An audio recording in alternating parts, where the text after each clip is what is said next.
Olá pessoal, sejam bem-vindos ao canal. Vamos aqui resolver mais algumas questões. Agora vamos resolver algumas questões da prova de 2017, a segunda aplicação, o Enseja PPL. Eu separei aqui algumas questões que eu considerei fáceis e vou estar trazendo aqui para vocês. A prova do Enseja, como eu sempre falo, você não precisa acertar todas, mas acertar as fáceis é no mínimo a sua obrigação lá no dia da prova. Então aqui eu não vou estar ensinando propriamente o assunto, mas apenas estar mostrando como que faz a resolução. Então antes de ver a resolução, pausa o vídeo e tenta fazer sozinho. Eu não vou estar também fazendo as continhas aqui, é só algumas, né, para a gente estar revisando alguma coisinha, mas não é o objetivo aqui desse vídeo, senão a resolução vai ficar muito extensa. Então vamos lá, vamos começar aqui com a questão 39, que é uma questão aqui de porcentagem. Então, nós temos aqui, o prefeito de uma cidade decidiu ampliar o número de creches dos bairros mais populosos, começando por aquele que apresenta o maior número de crianças de 0 a 2 anos. As informações sobre os 4 bairros mais populosos desse município são as seguintes. Então, aqui nós temos o bairro 1, os habitantes, a porcentagem. O bairro 2, os habitantes, a porcentagem, 3 e 4. Nas condições apresentadas, a ampliação do número de creches começará no bairro. Então, pessoal, aqui é uma questão que se você conseguir interpretar e sabe calcular a porcentagem, você resolve assim de forma muito simples. Claro que tem muitas continhas para fazer, né? Mas isso é um pouco normal do Enseja. Então, o que a gente tem que achar?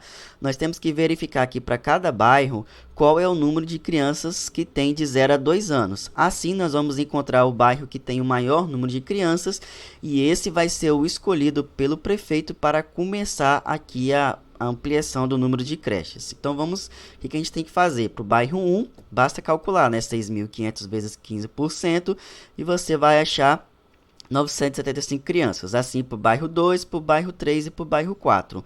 Fazendo todas essas contas, nós vamos encontrar aqui que a nossa resposta vai ser a letra C. A ampliação do número de creches vai começar pelo bairro C, porque aqui nesse bairro tem o maior número de crianças. Então, resposta aqui, letra C. Para calcular a porcentagem, vamos aqui ver um exemplo aqui pelo bairro 1. Basta você fazer assim, ó, 6.500, que é o número de habitantes que tem no bairro 1, vezes 15%, que é o total aqui de crianças de 0 a 2 anos. Então, 15% é a mesma coisa que 15 sobre 100. E para encontrar 975 crianças, basta você multiplicar. Então, aqui a gente pode cortar esses dois zeros com esses dois zeros. E agora é só multiplicar 65 vezes 15, que você vai encontrar 975. Isso daqui, pessoal, para o bairro 1. Aqui para o bairro 1. Para encontrar esses outros resultados, você tem que fazer as mesmas contas para o bairro 2, 3 e 4. E assim você vai encontrar como resposta aqui a letra C. Certo? Vamos aqui para a próxima questão. Aqui uma questão de sistema de numeração decimal. Cai muito no Enseja, pessoal. É muito bom você saber fazer a leitura dos números, saber o sistema de numeração decimal, as classes, as ordens, porque aqui ele só está perguntando, tem aqui 1,24 milhões de pessoas morreram. Ele quer saber que a quantidade de pessoas que morreram em acidentes em todo o ano de 2010 é o qual. Então você tem que saber, é a forma abreviada para 1.240.000. A gente vê que essa forma de escrita em jornais, revistas, assim, eles costumam escrever da forma abreviada. Ao invés de escrever esse número aqui, 1.240.000, eles escrevem 1,24 milhão. Por isso que a nossa alternativa aqui correta vai ser a letra C. Próxima questão. Uma questão aqui de interpretação de gráficos. Então, nós temos aqui um técnico de som fez uma pesquisa durante uma semana medindo os níveis de ruídos em decibel provocados pelas propagandas feitas por carros de som na cidade A. O gráfico apresenta os dados coletados na pesquisa. Então, aqui nós temos o gráfico, né, mostrando o nível semanal de ruídos causados por carros de som na cidade A. E a questão pergunta, nessas condições, o período de um dia que houve a maior variação de aumento do nível de ruídos foi. Então, nós temos que descobrir. Pessoal, está perguntando aqui de variação de aumento. Aqui, nós temos uma variação de aumento. Ó, de segunda para sexta-feira, ocorre aqui um aumento no nível de ruídos. Agora aqui da terça para quarta nós temos aqui uma variação de diminuição, por isso que nós não vamos considerar isso daqui. Quarta para quinta nós temos também uma variação de aumento, da quinta para sexta nós também temos uma variação de aumento, e aqui nós temos uma variação de redução, também nós não vamos considerar aqui nos nossos cálculos. Então basta a gente pegar aqui os valores aproximados e fazer a diferença para cada dia, né, de um dia para o outro, que nós vamos ver aqui qual que vai ter a maior variação. Então, se você pegar aqui, por exemplo, de segunda para terça, tá passando aqui como se fosse de 65 para 85. Então, só basta você fazer essa subtração, 85 menos 65, que vai dar 20. Quarta para quinta, você pega os valores aproximados aqui no gráfico, ó, 65 aqui 82 aproximadamente. Vai dar uma variação de aumento de 17%. E aqui basta fazer agora de sexta para quinta, ou de quinta para sexta. Então, você pega aqui 100 menos 82, né, que é o valor aqui aproximado, e você vai ter 18. Então, onde que teve a maior variação de aumento? Foi aqui na segunda para terça, que teve uma variação de 20. Por isso que vai ser o nosso gabarito aqui, 42, letra A. Uma questão aqui de interpretação de gráficos, tudo bem? Basta você entender o que é variação de aumento e calcular assim com valores aproximados, você achar a maior variação, tudo bem? Vamos aqui para a nossa próxima questão. É uma questão aqui também de porcentagem, talvez aqui o mais difícil seja a interpretação, né, da questão, mas vamos aqui tentar entender de forma rápida e simples. Questão 45. Uma pequena fábrica de panelas possui uma única máquina que produz 1000 panelas por mês. Em média, há uma perda de 2% dessa produção. Para aumentar sua produção, o dono da fábrica decide adquirir novas máquinas idênticas à que possui, que devem apresentar, portanto, o mesmo percentual de perda na produção. O dono dessa fábrica considera tolerável uma perda mensal de, no máximo, 90 panelas. Então, a gente vai circulando aqui as informações que são importantes para nós. E a pergunta é, para que a perda mensal de sua produção não ultrapasse o limite de tolerância por ele estabelecido, o número máximo de novas máquinas que ele pode adquirir é... Então, pessoal, para a gente resolver aqui essa questão, primeiro a gente tem que encontrar quantas panelas são perdidas aqui na produção. Então, se essa máquina produz 1000 panelas e tem uma perda em média de 2%, isso quer dizer que, em média, 20 panelas são desperdiçadas por essa máquina aqui na produção. Então, nós temos aqui que esse dono ele quer comprar novas máquinas. Então, nós sabemos que cada máquina desperdiça, em média, 20 panelas. E ele quer desperdiçar, no máximo, comprando novas máquinas, uma perda de, no máximo, 90 panelas. Então, a questão quer saber quantas máquinas ele pode comprar ao máximo para manter essa perda aqui mensal de 90 panelas.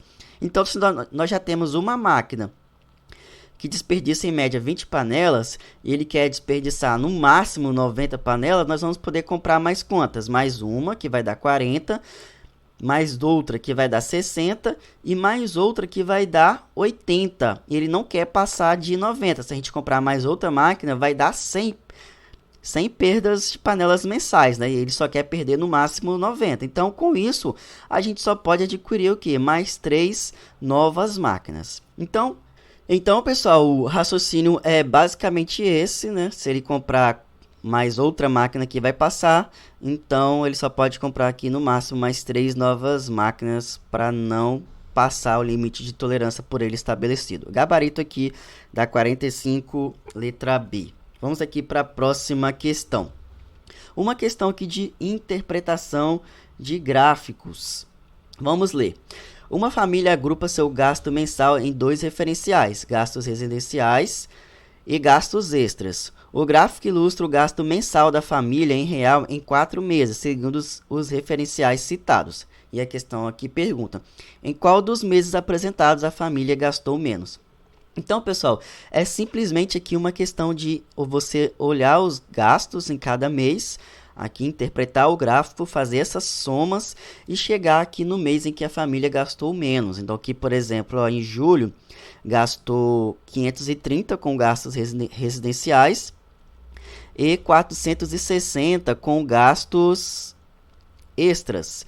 E assim você vai fazer para cada mês, para o mês de agosto, para o mês de setembro, você vai olhando no gráfico os valores e vai somando aqui, 530 para julho, mais 460, para agosto deu 480 mais 580 mais 410, para setembro e para outubro.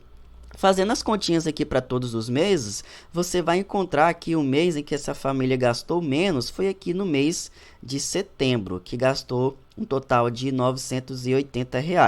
Então aqui, gabarito da 48 é a letra C. Basta você olhar no gráfico os valores, fazer a soma dos gastos de cada mês, e assim você vai encontrar que em setembro foi o mês que a família gastou menos, tudo bem? Vamos aqui para a próxima questão. Uma questão aqui de conversão de unidades. Vamos ler aqui e fazer a leitura. Ao utilizar a escala de um mapa, um viajante calcula que ainda precisa percorrer 12 milhões de centímetros para chegar ao seu destino. A distância em quilômetro que esse viajante precisa percorrer é igual a... Então, pessoal, aqui é uma questão de conversão de unidades. Então, nós temos aqui, somente aqui, vamos corrigir aqui, ele precisa percorrer uma distância aqui de 12 milhões. Então, você precisa saber o que é 12 milhões. Então, nós temos aqui 12 milhões de centímetros. E a questão quer saber qual é essa distância aqui em quilômetros. Então, para você fazer essa conversão, você pode usar, por exemplo, aquela famosa tabelinha de conversão de unidades. Então, se nós estamos aqui em centímetros e queremos ir para quilômetros, nós temos que andar 1, 2, 3, 4, 5. Nós temos que dividir por 10 5 vezes.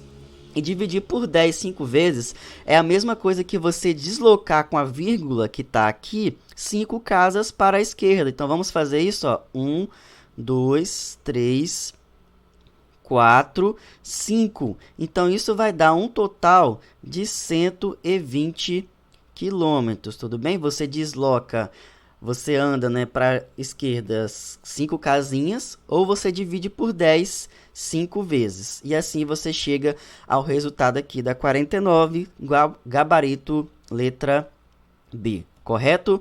Vamos aqui para a próxima questão. Questão aqui de número 50, que também envolve porcentagem, Mais uma questão de porcentagem. Vamos fazer aqui a leitura. No mês passado, uma loja de automóveis vendeu um total de 300 carros. No mês atual, essa loja deseja que a venda total de veículos supere a do mês passado em 15%. No setor de vendas dessa loja trabalham 5 funcionários. O funcionário 1 já vendeu nesse mês 68 carros, o funcionário 2 79 carros, o funcionário 3 56 carros e o funcionário 4 57 carros. Esses 4 funcionários não venderão mais nenhum carro nesse mês. O funcionário 5, conhecendo a quantidade vendida por seus companheiros, tem uma meta de vendas para que a loja alcance o objetivo desse mês. Para alcançar a sua meta, a quantidade mínima de carros que o funcionário deve vender é... Então, pessoal, nós temos aqui, é simplesmente saber fazer as contas e interpretar a questão. Então, no mês passado, uma loja de carros vendeu 300 carros. No mês atual, essa loja deseja que a venda supere a do mês passado em 15%. Então, basta a gente fazer aqui, 300 mais 15%. Então, essa loja quer vender agora 345 carros. Então, nós temos que o funcionário 1 já vendeu 68 carros, o 2, 79, o 3, 56 e o 4, 57. Então, nesse mês, agora, já foram vendidos por esses 4 funcionários 260 carros. E agora, o funcionário 5 precisa vender uma quantidade restante para chegar aqui em 345 e bater a meta mínima dessa loja. Então, quantos carros ele precisa vender? Basta a gente fazer uma diferença, uma continha de subtração, uma continha de menos. A gente vai fazer 345 menos 260 e nós vamos encontrar que ele ainda precisa vender, o funcionário 5 precisa vender para bater a meta 85 carros. É simplesmente saber fazer calcular a porcentagem e interpretar o que a questão está pedindo, tudo bem? Vamos aqui para a próxima questão. uma questão aqui de operações fundamentais. Vamos ver aqui. Uma pessoa se matriculou em um curso de informática. Ao matricular-se, foi informada de que as aulas ocorreriam sempre 2 dias da semana, com 3 horas de aula por dia, durante 54 semanas. E a questão pergunta, qual é a carga horária total desse curso em horas? Então, pessoal, para a gente resolver, basta a gente multiplicar aqui todos os dados da questão. Então, se nós temos aqui 2 dias da semana, vezes 3 horas de aulas por dia, vezes 54 semanas, basta você fazer aqui essa multiplicação que você vai chegar aqui no resultado, 324. É como se você tivesse 2 dias da semana com 3 horas de aula, é como se fosse, então, 6 horas por semana. 6 horas por semana vezes 54, que é 54 semanas o que vai ser esse curso, você também ia chegar aqui no resultado 324 horas de carga horária total. Gabarito correto aqui, letra D. Vamos aqui para a nossa próxima questão. Questão aqui de número 56, também uma questão de interpretação de gráficos. Então, uma nutricionista receitou uma mesma dieta para 4 pacientes. Ela os pesou no início do tratamento e, ao final de 5 meses, fez uma nova pesagem. Os dados estão apresentados no gráfico. Segundo os dados, quem teve a maior perda de massa em quilograma foi o paciente. Então, pessoal, basta a gente olhar aqui em cada mês a variação dos pesos de cada paciente. Então, por exemplo, aqui na primeira pesagem, o paciente 1 tinha 97 quilos e na segunda pesagem, ele agora tem 73 quilos. Então, a gente fazendo essa diferença para cada paciente, nós vamos encontrar aquele paciente que teve a maior perda de massa. Então, você tem que fazer isso para todos os pacientes. Paciente 1, quanto ele tinha no início, quanto que ele ficou na segunda pesagem. E nós vamos encontrar aqui que o paciente 2 é que teve a maior perda de massa em quilogramas. Por isso que o gabarito aqui da 56 vai ser a letra B. Tudo bem? Somente interpretar os dados e fazer as continhas aqui que você chega no resultado. Aqui nós temos também mais uma questão de interpretação de gráficos. É uma questão que diz assim, no gráfico pode observar o índice de precipitação de água das chuvas e a variação da temperatura média mensal no decorrer de um ano no estado de São Paulo. Nesse período, os meses em que houve, respectivamente, o maior índice de precipitação de chuvas e a menor temperatura média foram... Então, pessoal, olha só. O gráfico de barras aqui, ele mostra a precipitação.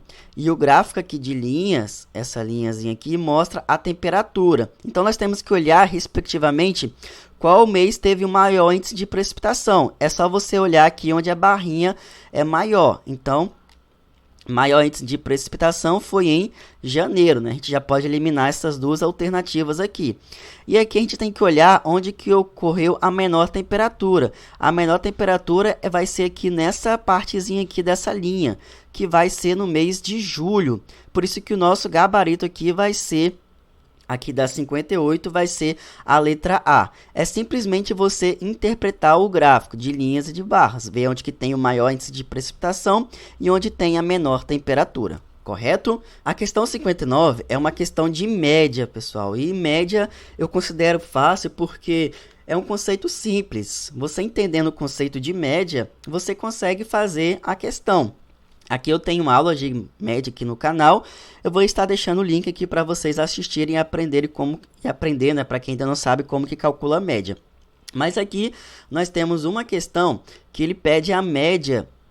Nós temos aqui, ó, o diagrama de colunas mostra a produção de canetas em milhão entre os anos 2007 e 2011. O setor de controle de qualidade da empresa visa aferir os motivos que levaram às distorções entre a produção média esperada nesse período e a produção registrada ano a ano. Nessas condições, constatou-se que a média anual de canetas produzidas no período em milhão é igual a... Então, a gente tem que olhar aqui o gráfico e calcular a média. Basta a gente pegar aqui a produção em milhão de canetas para cada mês, para cada ano. Então, para 2007, nós tivemos 12 milhões... Para 2008, 9, para 2009, 3, para 2010, 6 e para 2011, 9. Então, como é que a gente calcula a média? A gente vai pegar os valores aqui de cada mês de cada ano e vai dividir por 5, porque é a quantidade de valores que nós estamos somando. A média você soma os valores e divide pela quantidade de valores que você está somando. Então, se a gente somar isso daqui, nós vamos encontrar 39 dividindo por 5, nós vamos encontrar como resultado 7,8, que vai ser a nossa média, tudo bem? Aqui nós vamos para a nossa última questão, uma questão aqui de operações fundamentais. Essa daqui foi possivelmente a questão mais fácil da prova. Vamos ler aqui, questão de número 60. O minuto da ligação de celular no Brasil custa 74 dólares. Segundo dados no Instituto Brasileiro de Geografia e Estatística, nos Estados Unidos, o minuto da ligação de celular custa 27 centavos. E ele quer saber quanto se paga mais em dólar por minutos na ligação de celulares no Brasil em relação às ligações nos Estados Unidos. Então, pessoal, basta a gente fazer aqui uma subtração. Quanto se paga mais para a gente descobrir? Quanto se paga mais, basta a gente fazer quantos que é 74 menos 0,74 menos 0,27. Isso vai dar 0,47. E eu vai ter como resultado aqui a letra B.